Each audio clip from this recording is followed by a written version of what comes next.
కొండగట్ట ఆంజనేయ స్వామిని దర్శించుకుని పలు అభివృద్ధి పనులకు శంకుస్థాపనలు చేయనున్నారు.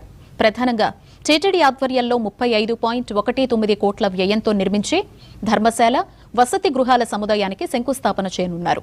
ఈ మేరకు అంజన్న సన్నిధిలో భారీగా ఏర్పాట్లు చేస్తున్నారు అధికారులు.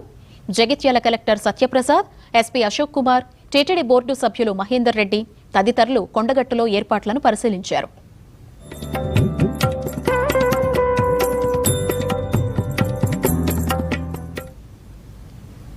కొండగట్టు అంజన్న తనకు పునర్జన్మనిచ్చారు అని చెప్తూ ఉంటారు పవన్ కళ్యాణ్. ప్రజారాజ్యం పార్టీ ఏర్పాటు చేసిన తొలినాళ్లలో కొండగట్టును సందర్శించగా కరెంటు షాక్కి గురయ్యారు పవన్.